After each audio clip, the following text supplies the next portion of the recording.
Many women believe they lost themselves somewhere along the way, but most of the time, they were never lost.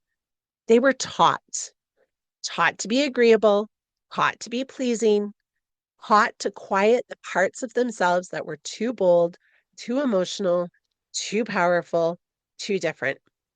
They were shown the boundaries of who they were allowed to be. Be kind, be supportive, be easy to love. And slowly, without even realizing it, many women began living inside those expectations instead of inside their truth. But beneath every role, beneath every label, beneath every version of herself she was asked to become, there is still a woman who remembers who she is.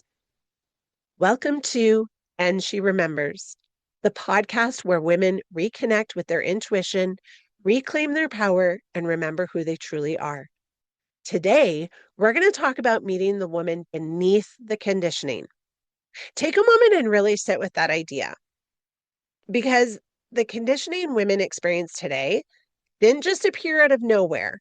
It was shaped over generations through culture, religion, family expectations, and the stories society told about women who were supposed to be. Back in the day, women were often viewed by many cultures as the wise ones. They were life givers. They were revered. Women were part of council of elders, advisors, and community leaders. Their voices actually mattered. But then something shifted. Women's voices began to be viewed as dangerous. Their insight was framed as manipulation. Their strength became something to control. Their knowledge was weaponized. After all, the story that was repeated again and again was that Eve was the original sinner, the one who tempted Adam, the one, or the woman, to be truthful, who led humanity astray. Women became temptresses, distracting, untrustworthy. And slowly over time, women stopped being seen as powerful beings and began being treated as property. Women were used to form political alliances. They were traded through marriage to increase wealth or status. Their lives were often decided by the men around them. Women became pieces on the chessboard of society and life. Women who spoke up were publicly humiliated. Some were forced to wear horrific torture devices designed to punish them for being, quote unquote, disobedient wives.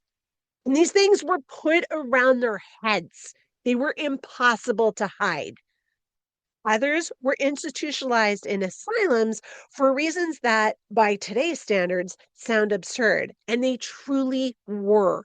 Some of them were even because the woman was too intelligent, too creative, and too outspoken, or had opinions of her own. They viewed this as it was a problem woman, it was a problem wife. Best thing I can do is get rid of her, hide her from society, and put her in an asylum. And women were not allowed to leave until they had their husband's approval. Women weren't allowed to have their own bank accounts for years. They weren't allowed to have their own credit cards. Isn't that crazy? We are still coming out from under those pressures and restrictions. Did you know that there was a time when women were even denied pain relief during childbirth? This is because it was believed that suffering in labor was the necessary punishment and payment for Eve's original sin. Think about that for a moment. Thankfully, now the world has shifted in many ways. Women have today have our rights, voices, careers, and influence in ways that previous generations fought to create. Keeping in mind that we are seeing these rights and these Levels of autonomy being stripped away from us, not just in conflicting, war torn areas. We are seeing it in first world countries. That is scary. This is why it is so important to get out from under the conditioning, get out from being silenced, and stepping into who you truly are and raise your voice. The echoes of the past are still with us. Women are still labeled as difficult, emotional, demanding, or aggressive when we stand up for ourselves. I have even started hearing we don't know our place. Our place is in the home. Our place is to create children. We are meant for so much more than that. You are meant for so much more than being hidden behind walls. Remember, these patterns often start and begin very young. Think back to when you were a child. How many times were you told to hug someone even when you didn't want to? Don't be silly. Go give them a hug. It seems harmless on the surface, but what that moment teaches a young girl is something so much deeper. It teaches her that someone else's comfort matters more than her own boundaries. Someone else's desires matter so much more than even her own voice. And if that lesson is repeated enough times, she may begin to believe that her instincts are something to override instead of trust. Or maybe you heard something like this. Don't make a big deal out of it. You'll be fine. You don't want to upset anyone. Your feelings were real, they were valid, but the message being sent was clear. Keep the peace. Don't make waves. And we see this pattern everywhere in our culture. How often have you watched a movie, a TV show, or even a comedy where a woman simply speaking or simply asking to be treated with respect is portrayed as the difficult one, the demanding one, the bitch? This conditioning runs deep. And the truth is, we can't necessarily blame our parents for it either, because they were raised inside these same systems. This is generational conditioning. Pain, fear, expectations, and limitations get passed down from grandmother to mother to daughter. There's even a fascinating biological layer to this. When your grandmother was pregnant with your mom, the egg that would eventually become you was already forming inside your mother's tiny developing body. So, in a real way, you existed in your grandmother's womb, 3 generations connected, which means emotional patterns, fears, and beliefs can be passed down not only through teaching, but also through energy, environment, and experience. Even if your parents tried to do things differently, sometimes these old patterns can still echo through time. And religion has often played a role in reinforcing these rules as well. For example, I grew up in the Jehovah's Witness cult or organization, whatever you want to call it. Women were not allowed to teach. They could not hold positions of authority within the congregation. Their role was clearly defined: support the men, be a dutiful wife, and maintain the household. Women were judged by how they dressed, how they behaved, and how they conducted their personal lives. Trust me when I tell you, this starts not just when someone becomes an adult, this starts from a very, very young age. Dating required chaperones. Leadership was reserved for men. Now, I do admit that I left that environment about 20 years ago. So some details of this and some of my experiences may have shifted and might not be the same for others. But I do know one thing and I do actually know one thing that has changed because women are now allowed to wear pants to their church or meetings. And that might seem like a small thing, but it wasn't allowed when I was growing up. Before that, dresses and skirts were mandatory and had to fall below the knee because you had to be modest. And of course, the man is always considered the head of the household. These teachings weren't just suggestions, they were expectations. Religion, in so many traditions, has played a role in reinforcing the idea that women must remain in their place. And the story of Eve has so often been used as justification for limiting women's authority and autonomy. But here's something important to understand. These expectations often became powerful not because they were only forced, not just because they were forced on women, but because they were rewarded. Certain rules earned approval. Certain behaviors were and are praised. Over time, these rewards made the roles harder to question. For example, the good girl. Many young girls grew up hearing things like, "Oh, man, you're such a good girl. You're so mature for your age. You never cause problems." A young girl learns quickly that being quiet, agreeable, and helpful earns approval. So she may start hiding the parts of herself that are curious, outspoken, angry, or bold. The reward is praise and approval. But the cost can be that she is silencing her authentic self. Then there's the people pleaser. You may hear things like, "You're so easy to get along with. You're always there for everyone. We can always count on you." The reward here is being liked, being needed, and being valued. But the hidden cost is often ignoring your own needs. Then there is the caretaker role. Women who put others first are often praised with statements like, "You're the one who keeps this family together. We don't know what we would do without you." "Man, you're such a good mother, daughter, partner." The reward is appreciation and identity. You become the strong one, not necessarily because you want to, because you feel you have to earn praise and recognition. You become the dependable one. But that identity can make it incredibly difficult to step back and choose yourself. Now, these are just some of the roles and labels that many of us have known and grown up with. So if you feel something else has been put on you, don't deny your truth, okay?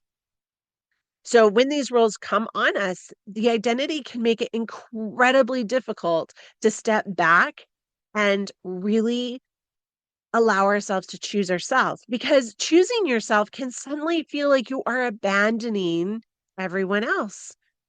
And let's be honest, when we receive this kind of praise, especially when we're young, it feels like love. It feels like belonging. It feels like acceptance. So we don't question the roles we've stepped into, because questioning them can feel like risking the very things we all want most: connection, love, and acceptance. But eventually something begins to shift. Often later in life, a woman begins to realize something feels just off. She might feel disconnected from herself. She might struggle to answer simple questions like, what do I actually enjoy? What makes me happy? What do I want? And that disconnection can show up in surprisingly small ways. For example, dinner. Most of us eat dinner or make dinner. How many times have you asked your partner or your children, "What do you want for dinner?" Or maybe you don't ask, but you cook meals based entirely on their preferences. Now ask yourself this honestly: how often do you make a meal simply because you love it, because you enjoy it? I honestly even catch myself doing this too. I start planning meals based on what my husband likes. And sometimes I have to pause and ask myself, wait a minute, what do I actually want? These small moments can reveal just how deeply we've been conditioned to prioritize everyone else. And when you begin shifting out of those patterns, oh my God, it can feel so uncomfortable. You may feel guilt. You may question whether it's really okay to put yourself first. You may even seek validation from others to reassure yourself that you're not being selfish. But here's something important to remember: the more you choose yourself, the more connected you become to your intuition, your desires, your dreams, your authentic voice. And when that shift begins to happen, some people in your life, they might not understand it. They may call you selfish. They may say you've changed. They may even accuse you of being difficult. But often what's really happening is this: the old version of you was easier for them, easier to rely on, easier to predict, easier to benefit from. Growth changes dynamics. And when people push back against your boundaries, it can feel uncomfortable, but it can also be a sign that something really powerful is happening. Your soul is saying, this is not working for you anymore. And when that voice appears, be curious about it. Maybe even get excited about it, because that moment is often the beginning of awakening. The moment you realize that the roles you accepted as quote unquote normal may not actually be the truth of who you are. And that realization can feel like meeting a new best friend, one you somehow always knew was there. Now, you might be wondering, how do you continue this process of shedding conditioning? One place to start, one place to start is with a simple question. Ask yourself, why do I do this? If the answer is because it's always been this way, that is an invitation to look deeper. Another practice is what I call the inner voice to check in. Actually, I want to share something because it's always been this way. Before we move further, I was just reminded of this story. There was a young girl who was cooking a meal for her husband. She was cooking a ham, and she ended up cutting the end of the ham off, and did it for years. And finally, her husband asked, like, "Why do you cut the end of the ham off?" And she's like, "I don't know. My mom always did it." So when they next time they saw her mom, she's asked mom, "Mom, when you cook a ham, why do you cut the end of the ham off?" And the mom said, "I don't know. I've just always done it that way, or I always done it that way because that's what your grandma did."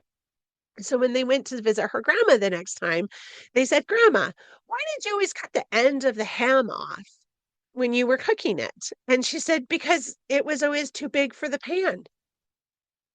See, sometimes something that we see others do, we just accept as normal and needs to do. When in reality, it's asking yourself logically, why do I do this? Right? So again, asking yourself, or if you hear because it's always been this way, ask yourself why. Is there another better way? Is there a way that feels more empowering and open to me? Another practice is what I call the inner voice check in. The next time you are about to say yes to something, pause, take a breath, and ask yourself quietly, if no one expected anything from me right now, what would I choose? Your intuition will answer faster than your mind. Pay attention to that first reply you receive. Another powerful practice is simply spending quiet time with yourself. Reflect on past events. Did you truly enjoy where you were, the people you were with, or were you there out of obligation, routine, expectation? The more you allow your authentic self to come forward, the more comfortable you will become honoring your needs. You will start saying no without guilt. You will begin choosing experiences that genuinely bring you joy. And slowly, something beautiful happens. You start appreciating yourself in a completely new way. You realize that you were never meant to be everything for everyone, and that is perfectly okay. If today's episode stirred something inside you, I want you to sit with one simple question. Who would you be if you removed every label that was ever given to you? Not the roles you were taught to perform, not the expectations you were asked to meet, just you. Because beneath the conditioning, beneath the expectations, beneath the roles you learned to play, there is a woman who has always known who she is. And she is not waiting to be created. She is simply waiting to be remembered. And every time you choose your truth, even in the smallest way, you take one step closer to her. If you take one thing from this episode, take this. Your intuition remembers who you are, even when conditioning makes you forget. And every time you listen to that inner voice, you come a little closer to yourself. And every step you take toward the truth is just another step to remembering. Join me next week and we will learn what it means to remember. A deep conversation about remembering your truth rather than becoming someone new. Until next time, trust your intuition, listen to your inner voice, and remember who you truly are. I'm Sarah Manning, a modern day oracle, here to remind you that you are intuitive, connected to source, and can always shift, change, and empower yourself. Live in love and love in light.